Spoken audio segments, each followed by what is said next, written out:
are truly passionate about the African wilderness and protecting the African wilderness.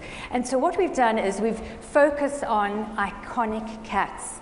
And I know in the light of human suffering and poverty and even climate change, one would wonder, why worry about a few cats?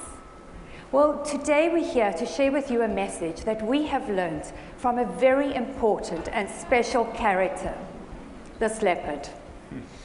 Well, our lives have basically been like a super long episode of CSI, something like 28 years. In essence, what we've done is we've studied the science, we've looked at the behavior, we've seen over 2,000 kills by these amazing animals. But one of the things that science really lets us down on is that personality, that individual personality that these animals have. And here's a prime example. We found this leopard in a 2,000-year-old baobab tree in Africa, and the same tree that we found her mother in and her grandmother. And she took us on a journey and revealed something very special to us. Her own daughter, 8 days old. And the minute we found this leopard, we realized that we needed to move in, and so we basically stayed with this leopard for the next 4.5 years. Following her every day, getting to know her, that individual personality of hers, and really coming to know her. Now, I'm destined to spend a lot of time with some unique, very, very special, individualistic, and often seductive female characters. Beverly's clearly one of them, and this little leopard, Lachadima, is another, and she changed our lives. Well, we certainly did spend a lot of time with her. In fact, more time than even her mother did. When her mother would go off hunting, we would stay and film. And early on, a lightning bolt hit a tree 20 paces away from us. It was frightening, and it showered us with leaves and the pungent smell. And of course, we were stunned for a while. But when we managed to get our wits about us, we looked at each other and said, my gosh, what's going to happen with that little cub? She's probably going to forever associate that deafening crash with us. Well, we needn't have worried. She came charging out of the thicket straight towards us, sat next to us, shivering, with her back towards Derek and looking out. And actually from that day on, she's been comfortable with us. So we felt that that day was the day that she really earned her name. We called her Lachadima, which means light from the sky. Now, we've found these individualisms in all sorts of animals, in particular in the cats. This particular one is called Intwai Dumela, he who greets with fire, and you can just see that about him, you know, that's his character.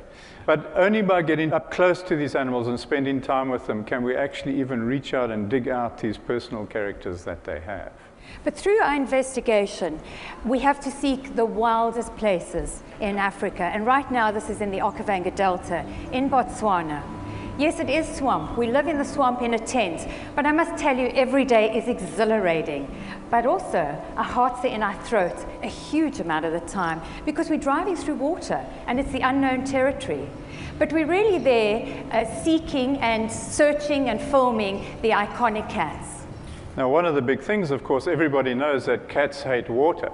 And so this was a real revelation for us. And we could only find this by pushing ourselves, by going where no sane person should go.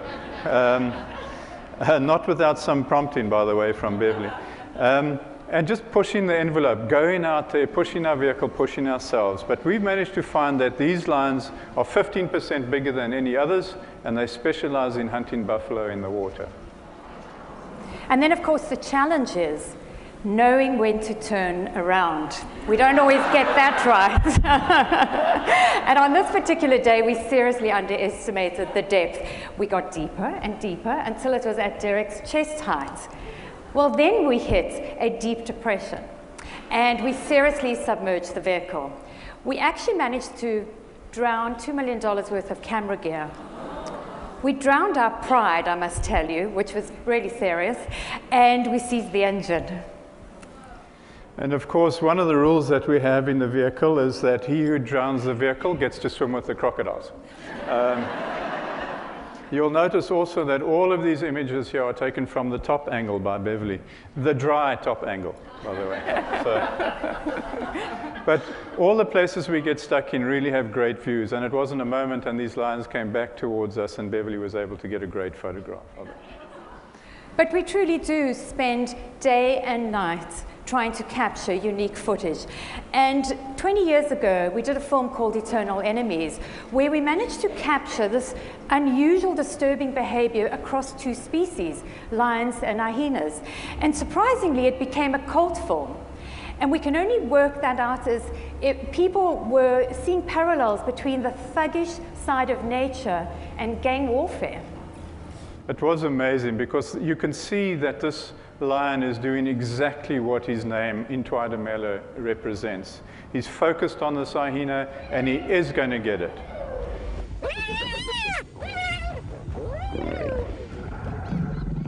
But that's, I think, what this is all about, is that these individuals have these personalities and characters. But for us to get them, not only do we push ourselves, but we live by certain rules of engagement, which mean we can't interfere. This sort of behavior has been going on for 3, 4, 5 million years, and we can't step in and say that's wrong and that's right. But that's not always easy for us. So as Derek says, we have to work through extremes. Extreme temperatures, push ourselves at night, sleep deprivation is extreme. We're on the edge through a large part of the time. But for 10 years, we tried to capture lions and elephants together, and never ever managed until this particular night. And I have to tell you that it was a disturbing night for me. I had tears rolling down my cheeks. I was shaking with anxiety. But I knew that to capture something that had never been seen before, had never been documented, and I do believe you should stay with us. The amazing thing about these moments, and this is probably a highlight of our career, is that you never know how it's going to end.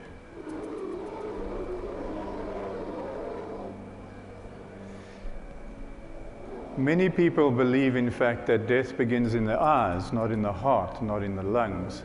And that's when people give up hope, or when any life form gives up hope. And you can see the start of it here. This elephant, against overwhelming odds, simply gives up hope.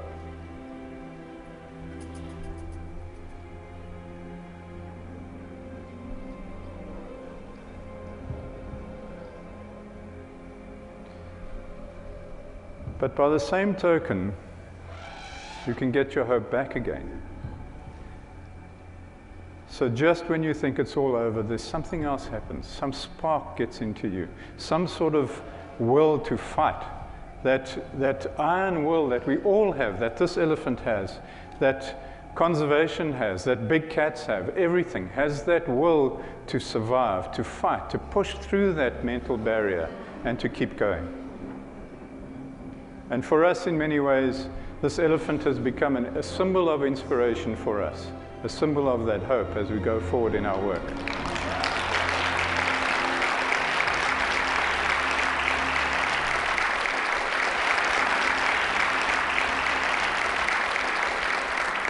Now, back to the leopard. We're spending so much time with this leopard and getting to understand her individualism, her personal character, that maybe we were taking it a little bit far.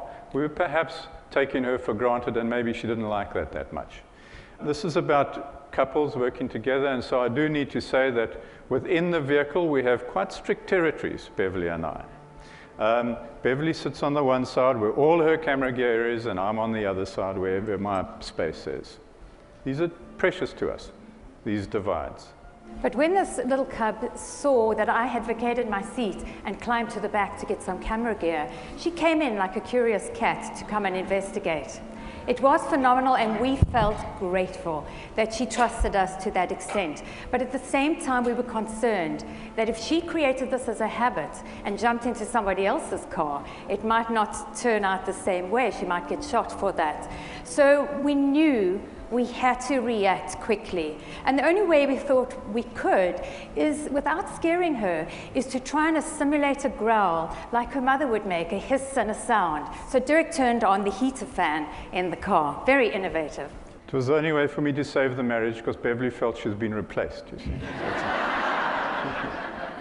But really and truly, this was how this little leopard was displaying her individual personality. But nothing prepared us for what happened next in our relationship with her when she started hunting. And on this first hunt, we truly were excited. It was like watching a graduation ceremony. We felt like we were surrogate parents. And of course, we knew now that she was going to survive. But only when we saw the tiny baby baboon clinging to the mother's fur did we realize that something very unique was taking place here with Lachudema. And of course, the baby baboon was so innocent, it didn't turn and run. So what we watched over the next couple of hours was very unique. It was absolutely amazing when she picked it up to safety, protecting it from the hyena. And over the next 5 hours, she took care of it. We realized that we actually don't know everything and that nature is so unpredictable. We have to be open at all times. Okay, so she was a little bit rough.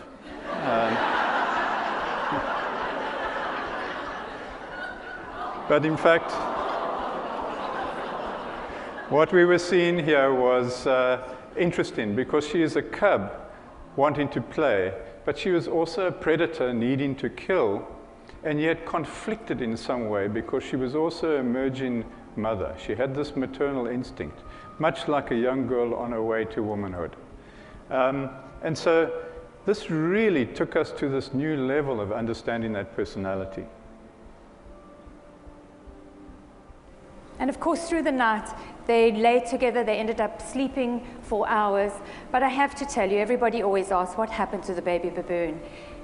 It did die, and we suspect it was from the freezing winter nights. So at this stage, I guess that we had very, very firm ideas on what conservation meant. We had to deal with these individual personalities, we had to deal with them with respect and celebrate them. And so we with the National Geographic formed the Big Cats Initiative to march forward into conservation, taking care of the big cats that we loved, and then had an opportunity to look back over the last 50 years to see how well we had all collectively been doing. So when Beverly and I were born, there were 450,000 lions, and today there are 20,000. Tigers haven't fared any better, 45,000 down to maybe 3,000. And then cheetahs have crashed all the way down to 12,000. Leopards have plummeted from 700,000 down to a mere 50,000. Now, in the extraordinary time that we worked with Lachudema, which is really over a 5-year period, 10,000 leopards were legally shot by safari hunters. And that's not the only leopards that were being killed through that period. There's an immense amount of poaching as well, and so possibly the same amount. It's simply not sustainable. We admire them and we fear them. And yet, as man, we want to steal their power. It used to be the time where only kings wore a leopard skin. But now, throughout rituals and ceremonies, traditional healers and ministers. And of course, looking at this lion paw that has been skinned, it eerily reminds me of a human hand. And that's ironic because their fate is in our hands. There's a burgeoning bone trade. South Africa just released some lion bones onto the market. Lion bones and tiger bones look exactly the same. And so in a stroke, the lion bone industry is going to wipe out all the tigers. So we have a real problem here. No more so than the lions do, the male lions. So the 20,000 lion figure that you just saw is actually a red herring, because there may be 3,000 or 4,000 male lions, and they're all actually infected with the same disease. I call it complacency, our complacency, because there's a sport, there's an activity going on that we're all aware of, but we condone. And that's probably because we haven't seen it like we are today. And you have to know that when a male lion is killed, it completely disrupts the whole pride. A new male comes into the area and takes over the pride, and of course, first of all, kills all the cubs and possibly some of the females that are defending their cubs. So we've estimated that between 20 to 30 lions are killed when one lion is hanging on a wall somewhere in a far-off place. So what our investigations have shown is that these lions are essential. They're essential to the habitat. If they disappear, whole ecosystems in Africa disappear. There's an $80 billion a year ecotourism revenue stream into Africa. So this is not just a concern about lions, it's a concern about communities in Africa as well. If they disappear, all of that goes away.